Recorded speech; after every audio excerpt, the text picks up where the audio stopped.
Hello everybody, welcome back to the channel. My name is Jared Brothers, and this is a part 2 to a video I did in December about the CW.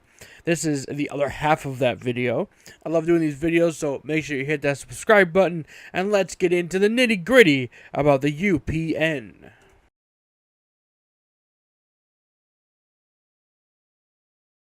The original Viacom, which I am planning to do a video on, bought Paramount and bought their CBS and NBC affiliated stations and started a joint venture with Chris-Craft Industries, who owned the United Television subsidiary, made the United Paramount Network.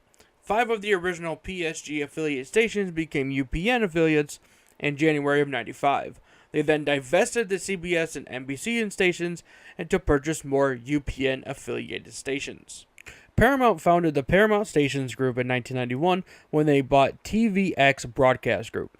In April of '93, the FCC ended the Financial Interest and Syndication Rules, or FinCEN rules, where it was prohibited to own the syndication rights to shows on networks you own. On October 27, 1993, Viacom teamed up with Chris-Craft and announced a new TV network called United Paramount Network. The initial plans were to run 2 hours of programming in prime time for 2 nights per week. The network was originally supposed to be called the U, but the National Association of College Broadcasters owned the trademark for the U network. They wanted to buy the rights from the NACB for $50K, but they thought it would be too expensive to do a complete rebrand, so they countered with a $100,000 payment, which Paramount declined. The network was supposed to be called the U/P network, but they decided to go with what we have now. The U representing Chris-Craft's United Television, the P representing Paramount TV, and the N for Network. During this time, Warner Bros. Was planning to launch a channel similar to this called the WB. You can check that video out in the description of this one. The WB was believed to be competition to UPN.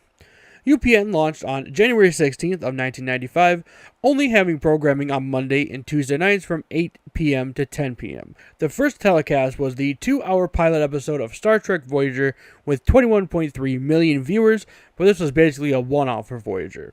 UPN's early series were Nowhere Man, starring Bruce Greenwood, Marker, starring Richard Grieco of 21 Jump Street fame, Legend, starring Richard Dean Anderson, The Sentinel, and Moesha, starring Brandy Norwood. Only Voyager, Moesha, and The Sentinel would last more than one season, and the network had lost $800 million by the turn of the century.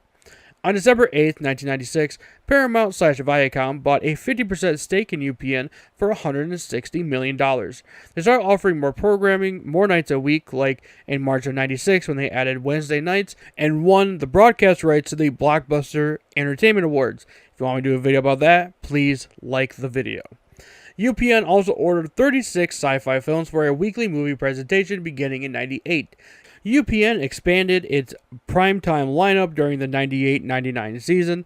The season began with the controversial sitcom set during the Civil War called The Secret Diaries of Desmond Pfeiffer, where a black English nobleman who becomes a valet to the 16th President of the United States, Abraham Lincoln. The LA chapter of the NAACP picketed outside Paramount Studios. This show got low ratings and was canceled after 4 episodes. In '97, The Clueless Show moved from ABC to UPN until its cancellation in '99. In '98, UPN acquired the rights to Saban shows like Beetleborgs, which was based on 2 different Metal Hero shows, along with the Marvel animated shows Fantastic Four, Iron Man, Spider-Man, and X-Men.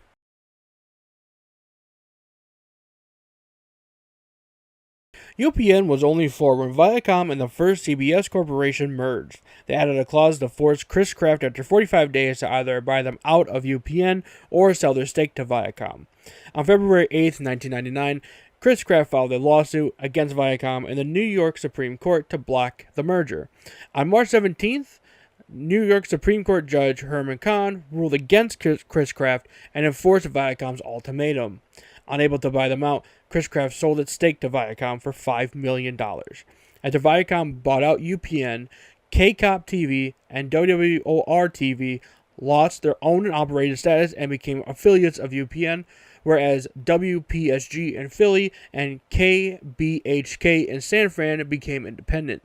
Also in 1999, WWE SmackDown premiered, with WWE also adding the first season of Tough Enough a couple years later, and Vince McMahon's NFL competitor, the XFL. Viacom shortened the United Paramount Network to just UPN, officially, like Vince McMahon shortened the World Wrestling Entertainment to WWE officially. The original idea would be to rebrand it as the Paramount Network. The affiliates protested, citing the rebrand could cause confusion for viewers and result in ratings decline. Also, it could be very expensive. This came to fruition after Spike rebranded to the Paramount Network, which we will get to in a later video. In 2000, the Hughleys were moved from ABC to UPN for its last 2 years. In 2001, UPN entered the ring to bid on Buffy the Vampire Slayer and Roswell. UPN won and aired them together on Tuesday nights until Roswell ended in 2002 and Buffy ended in 2003. Star Trek Enterprise debuted in 2001 along with Celebrity Deathmatch. In January 2002, Viacom president Mel Karmazin restructured UPN and put UPN under Paramount TV. CBS president Les Moonves took over responsibility for it. Under CBS, starting in the fall of 2003, America's Next Top Model was added, and All of Us followed by Veronica Mars in 2004, and the 2005 premiere of Everybody Hates Chris, produced and narrated by Chris Rock. On June 14, 2005, Viacom announced it would split back into two companies, the CBS Corporation and a new Viacom.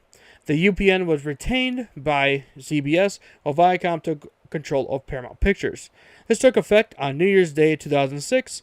On January 24th, CBS and Time Warner announced they were going to shut down the UPN and the WB, combine them, and create a new channel called the CW.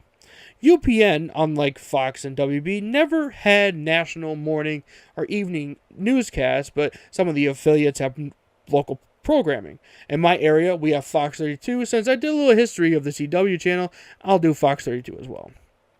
Fox 33, as it was known when I was growing up, started as WGKI on October 6, 1989. The original call letters referred to Gary Knapp. It had a limited reach at first. In its early years, it was a low-budget channel, as Fox was still pretty new, but The Simpsons and Married with Children grew the station. In 1995, WGKI became a secondary affiliate of UPN after it began. It aired its programming until 2006 when the merger happened. On February 10th, 2007, WFQX, which the station changed to after the sale to Rock Fleet, started airing Fox shows in HD for over-the-air viewers. In 2009, Fox 33 became Fox 32. Fox 32 also airs the Detroit Lions television network, which airs all the preseason games and the Ford Lions Report. In 2017, Fox 32 rebranded again to Local 32, but everyone still calls it Fox 32 as it's still a Fox affiliate. So that just makes sense. Thank everybody for watching. I hope you liked the video. I did a lot of work on this one. Not a whole lot of in-depth, but since it is a part 2, technically, I guess, I hope you liked it. Make sure you subscribe to the channel. Hit the like button. Hit the like button if you liked it. I'm not gonna re-record this because it's an outro, and I actually didn't even write any of this. So, anyway, again, thank you for watching. Hit the subscribe button, and I will see you next time, maybe with the history of Spike. I do want to do Spike at some point too, because when I was growing up, Spike was like, it was kind of like it was branded as like the man's channel, but it was very weird. Anyway, I don't let me rant too long. Have a good day.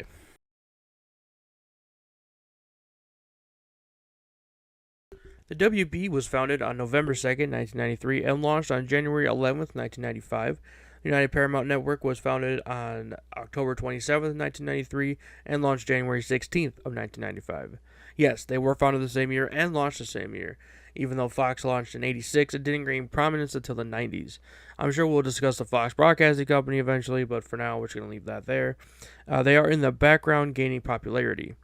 So, WB and UPN are both in competition with Fox. UPN is targeted at young men, while the WB is targeted at young women. Eventually, we'll also discuss UPN at a later date as well, but right now, this is just going to be about the WB.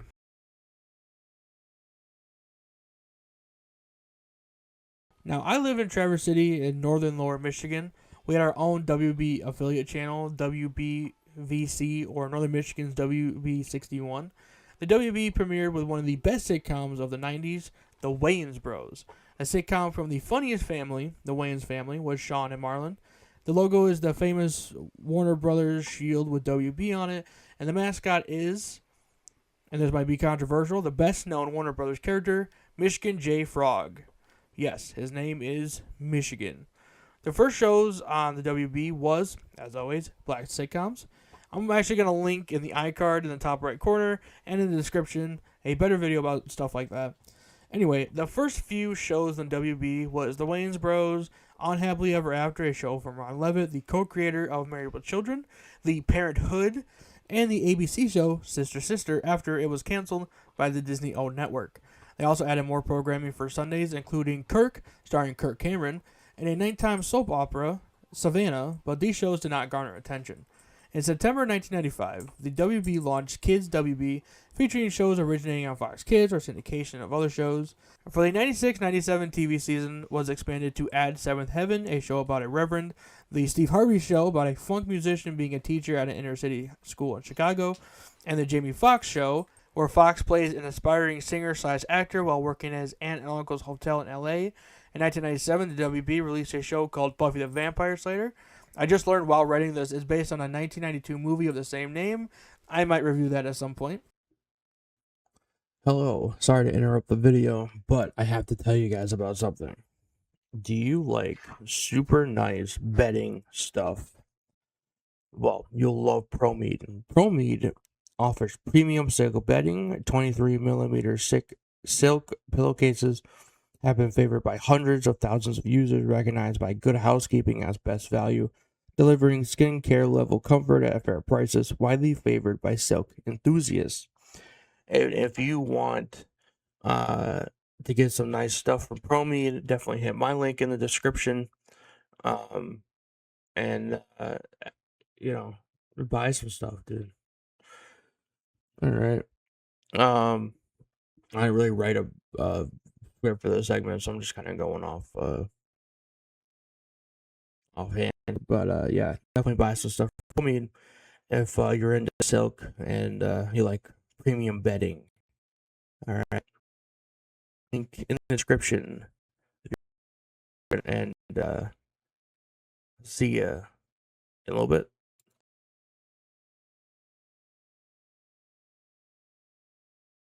Buffy was the first of a new crop of shows on the channel. WB, seeing viewership go younger with Buffy, made a pivot and needed more teenage shows. Fox used to be the place for teens, but WB is going to make it for them in the future.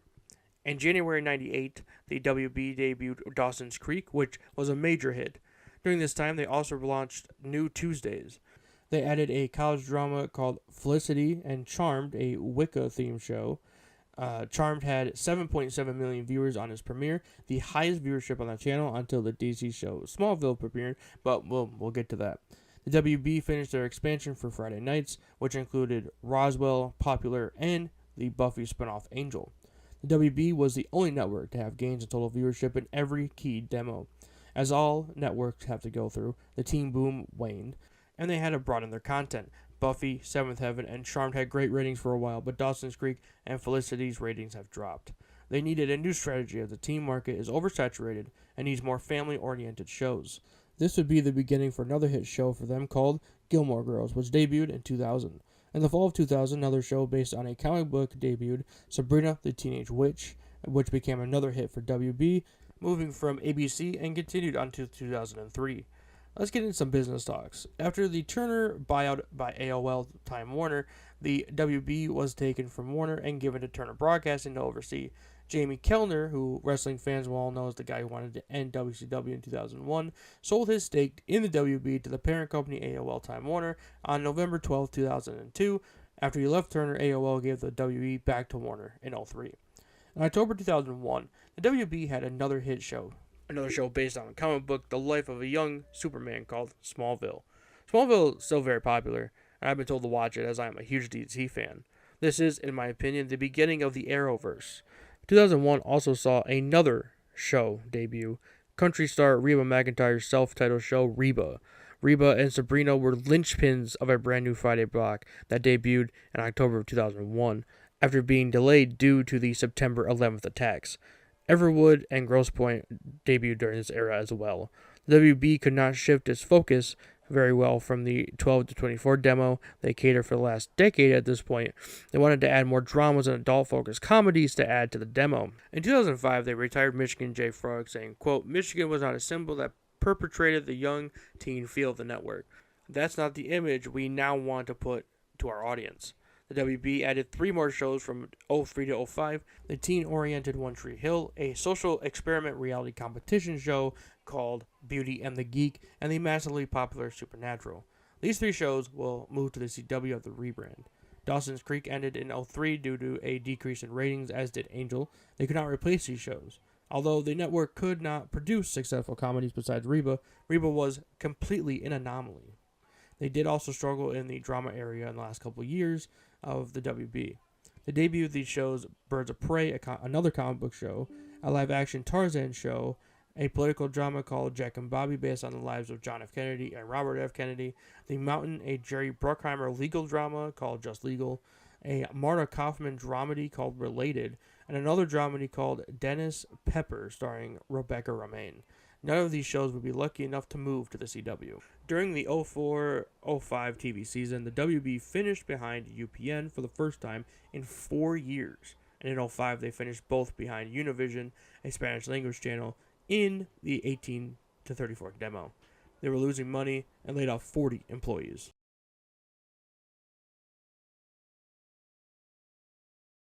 CBS and Warner Brothers announced their plans to shut down UPN and the WB and add some series from both networks on a new network called the CW. 7 series from the WB that will continue on the new network would be Seventh Heaven, Beauty and the Geek, Gilmore Girls, One Tree Hill, Reba, Smallville, and Supernatural. Series from the UPN would be America's Next Top Model, Veronica Mars, Everybody Hates Chris, Girlfriends, All of Us, and WWE SmackDown. The CW used scheduling model that the WB used, as it had more base programming. The WB had 30 hours of programming a week, as they added a children's block and daytime shows that UPN did not offer, as UPN only had 10 hours a week since they were just daytime programming. The CW launched with a special on Entertainment Tonight produced by CBS and filmed at Warner Brothers Studios in Burbank on September 18, 2006. The CW decided to re-air finales for most of the series last season for the first week, except for America's Next Top Model, which actually premiered their season premiere on September 20th, and WWE SmackDown on September 22nd. Both of these had 2-hour premieres. The network's second week, which started on September 25th, aired most of the season premieres from the other shows, except for Veronica Mars, whose season premiere was on October 3rd. In its first 5 years, the CW could not gain attention, and during the 2006 writer's strike, they closed their comedy department and dismissed the president of comedy and vice president of comedy. They also laid off up to 30 employees and replaced Kids WB with CW 4Kids block. In 2008, the CW decided to make a change to their Sunday lineup by renting out their 5 p.m. to 10 p.m. slot to the Media Rights Capital Production Company. MRC would produce their own shows and reap the benefits of advertising, while the CW could focus on their Monday to Friday programming. MRC had 4 brand new shows, such as 2 reality series called For Real and In Harm's Way, a romantic dramedy Valentine, and a new drama called Easy Money. This block performed so poorly that CW ended their agreement with MRC by November of 2008, and this will allow the CW to program Sundays on their own again. They use reruns of The Drew Carey Show, Jericho, and movies to replace the MRC-produced shows. WWE SmackDown, one of the shows that UPN had, ended its run on September 26, 2008, after negotiations fell through. The CW decided to not keep the program as they wanted to attract the 18 to 34 female demo, where SmackDown was geared more towards men and teenage boys. SmackDown got added to the Fox-owned My Network TV, and My Network TV began beating the CW in ratings around this time. The CW lost on Fridays, but overall was seeing more viewers than My Network TV. It was speculated that because the CW was ranking 5th and being outdone by Spanish-language channel Univision, Time Warner, or CBS would pull out of the project. But this was alleviated once the channel began ranking in the views with new shows like 90210, Gossip Girl, and Vampire Diaries. On May 5, 2009, the CW decided to give the Sunday blocks back to the affiliates, and 65 of those inherited affiliates agreed to show the MGM Showcase on Sundays. On April 28, 2011, the president of entertainment, Dawn Ostrov, was succeeded by new president Mark Pedowitz. In July 2012, Pedowitz said the CW is not a woman-focused network, but a family-oriented network. The network had not been profitable, but they made money by selling their shows and made $1 billion with Netflix. This was before the streaming service was what it is today. In 2012, Arrow was introduced to the CW and became another hit for the network. Whose Line Is It Anyway was revived on the CW in 2013 and became another hit. With its success of Arrow continuing, Flash premiered in 2014, became another hit. The same month, Flash premiered, so did another show, based on the Virgin Mary called Jane the Virgin. Jane became such a hit, it was the first CW show to win a Golden Globe, with Gina Rodriguez winning Best Actress in a Musical or a Comedy Series. The Arrowverse expanded in 2016 and included a new show called Legend of Tomorrow with more DC characters. Also debuting in 2016 was Crazy Ex-Girlfriend. Crazy Ex-Girlfriend won a Golden Globe. Rachel Bloom won the same award Gina Rodriguez won a couple years earlier. Arrowverse expanded again with Batgirl and Black Lightning, while a show based on the Archie comic series called Riverdale and a reboot of the 80s soap Dynasty. On June 12, 2018, AT&T got approval to acquire Time Warner and renamed it Warner Media, so AT&T became the new co-owners of the CW. The CW rebooted Charmed, Roswell, with a spin-off of originals called Legacies. In 2019 and 2020, the CW debuted Batwoman, Riverdale spin-off Katie Keene, and Nancy Drew. On August 13, 2019, Viacom and CBS announced they would re-merge with the new company called Viacom-CBS. This means Warner Media and Viacom-CBS are now the co-owners, and they did not renew the Netflix deal in 2019. HBO Max retained rights to their shows made by Warner Media. Batwoman and Katie Keene debuted on HBO Max after their last season aired on the CW, and the CBS-produced Nancy Drew was going to be in CBS All Access, but it debuted on HBO Max because All Access was being rebranded to Paramount+. HBO Max shares 50-50 ownership with the CW, so the first show with this partnership is Stargirl. Stargirl was released on DC Universe first and then premiered on the CW. This ended after the DC Universe was folded into HBO Max and flipped it. After it premiered on the CW, it was added to HBO Max. On May 13, 2021, the CW announced it would program Saturday nights following approval from the affiliates. They ended the CW daytime block and returned that to the affiliates. Ending Saturday programming, the CW became the 6th American English commercial broadcast channel, and the first since Fox to have ordered primetime content nightly. On January 5th, 2022, the Wall Street Journal reported that Warner and Viacom were looking to sell a piece or the whole of the CW network. The CW used to be owned by Tribune Broadcasting, which was bought by Nexstar Media Group, and Nexstar was a leading bidder to buy the network. Nexstar CEO did not confirm they were buying CW, but did say he wasn't surprised if they did buy them out. Before the buyout became official, the CW canceled 10 shows. They canceled the one-season shows 4400 and Naomi. They also canceled Dynasty, Legend of Tomorrow, Roswell, New Mexico, and Legacies. Some other shows were given final season orders like Nancy Drew, Stargirl, The Flash, and Riverdale. In late June 2022, Nexstar was announced as obtaining the network, with 75% of the network being owned by Nexstar, while 25% will continue to be owned by Paramount Global and Warner Bros. Discovery. Nexstar did not pay any money up front, but did absorb the $100 million in debt and retain their $54 million on hand. According to Nexstar, the CW spent double the amount of any other network, and this is why the network cancels some of their most expensive shows. They want to make shows with smaller budgets, which could include things like sitcoms and police procedurals. They also want the CW to turn a profit in 2025. We'll see how that works, since I'm recording this in 2025, so I don't actually know if they did. They want to make it a broad appeal network. In September 2022, the network said they would acquire other projects outside of Warner Bros. Discovery and Paramount Global. On October 3rd, Nexstar officially closed on their deal to acquire the CW 40 people, including the CEO and other execs, got laid off by November 1st. On November 8th, Nexstar announced that Paramount and Warner Brothers carryover programming is going to be minimal for the 2023-2024 television season.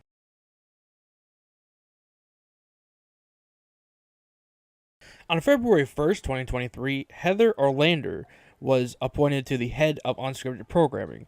In May, the CW released their 2023-2024 TV schedule, which added more unscripted shows, foreign shows, and shows rejected for Paramount and Warner Brothers, but okay for the CW.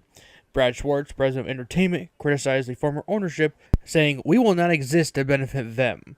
They bought the rights to multiple sports leagues like Live Golf, owned by the Saudi government, the ACC for college football and basketball, inside the NFL, the NASCAR Xfinity Series, and WWE's developmental brand NXT." In January of 2024, during the Critics' Choice Awards, the CW unveiled their new logo, turning it from green to an orange-red, taking off "the" and making the sound a match strike. They would also kill Superman and Lois, All-American Homecoming, and Walker, with All-American being the only pre-Nexstar show still on the channel. They pulled The Librarian's Next Chapter and sold it to TNT. Brad Schwartz was promoted to president in late 2024. In November, Nexstar reported that the CW had reduced its operating costs by $119 million. Mike Byard, president and COO of Nexstar, announced that sports would account for 40% of programming in 2025 and that the network will become profitable in 2026. By the end of the 2024-2025 fiscal year, the network reduced its year-over-year losses by $126 million, hopefully making Byard's claim true.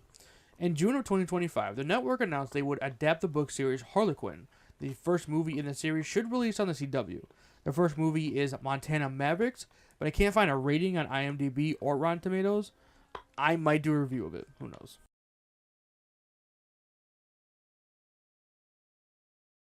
There's some extra stuff. I wasn't sure exactly where to put it, so here it is in other stuff. There is a CW VOD or video on demand. You can access this on CWTV.com or its mobile apps, Netflix, Hulu. A lot of the VOD stuff is like how Hulu operates with Disney products, where it will air on TV and then the next day it will be on demand. The CW moved to HD 1080p, where the other networks did in the late aughts and early 10s. There are some over-the-air feeds and stuff that are still 16:9 and 480p, so like potatoes. Some other broadcasts in 720p. It really depends on where you are, how close to a tower you are. CW Seed, or the CW Digital Studio, is a production arm that creates original content exclusively for digital platforms, like game shows, animation, comedy, and quote-unquote digital personalities. Not sure what the last one means completely, probably like YouTubers and stuff. CW Speed was spun off as its own streaming platform and is free on Roku and Amazon Fire.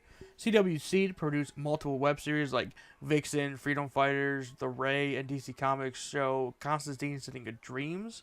The CW Seed app and website was absorbed back into the CW fold as of September 2022.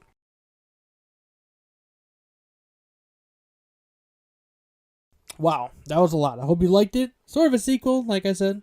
Lots of history of two TV channels. Comment below what TV channel history you would like to check. You'd like me to do next. Check out the playlist for more. I did one on Freeform and Fuse. I'll see you next time for more history. What history? Who knows? We'll see. But anyway, thank you everybody for watching. Have a good day.